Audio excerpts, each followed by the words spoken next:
Another day, another mini vlog with life with Mami Pating and Amira. Kaya naman, samahan nyo ako sa ating day 3 ng ating business.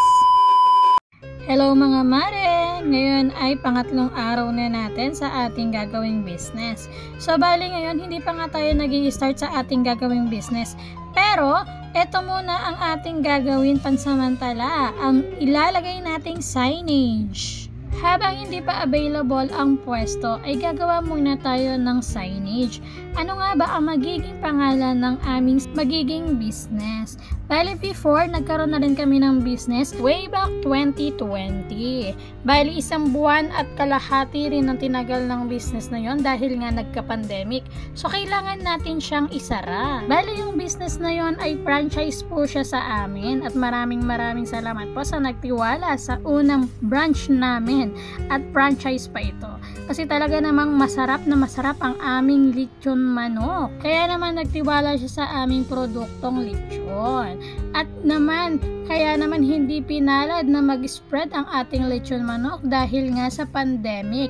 So maraming mga establishment na nagsara, 'di ba? At hindi nga kami nagsawang sumubok at sumubok kaming magbukas sa Laguna ng aming sariling branch. Marami nga ang nakatikim ng aming lechong manok kaya naman gustong-gusto nila.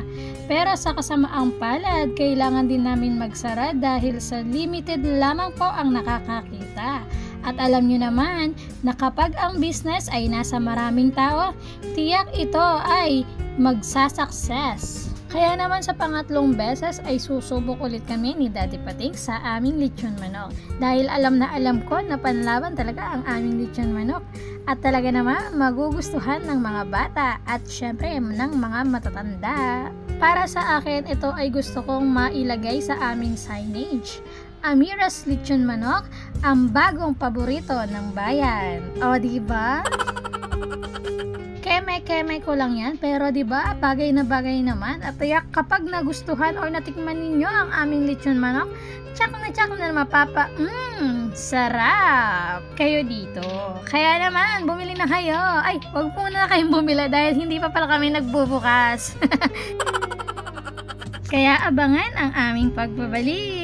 Mabalik tayo dito sa ating video. Ayan, nakikita nyo na ang title ng ating title talaga.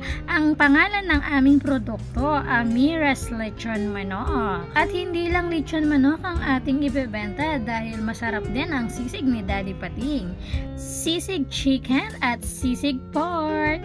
Ay talaga naman napakasarap ng sisig chicken at sisig pork ni Daddy Pating. Kung matitikman nyo nga, ay hindi ito nakakaumay. At hindi rin katulad ng iba na panay taba na lamang, baka mamaya tayo ay ma-high blood. May mga classmates, si Daddy Pating lang po ang lahat ng gumagawa ng aming business. Mapa-signages yan at tignan nyo kapag magre-renovate na kami ng aming magiging pwesto. Kaya naman, hands-on ang aming Daddy Pating dyan. Dahil nga, all around na ang aming Daddy Pating. Kaya naman abangan ang mga susunod na gagawin ni Daddy Pating sa aming magiging business. At kung nagustuhan ninyo ang ating signages, pwede po tayo magpagawa kay Daddy Pating. At available po siya anytime, anywhere. Kaya PM lamang. At kung nakaabot ka sa video na ito, huwag mo naman kalimutan na i-follow, i-like, i-share ang ating video. At ayun lamang, maraming salamat po. See you sa ating next video. Bye-bye!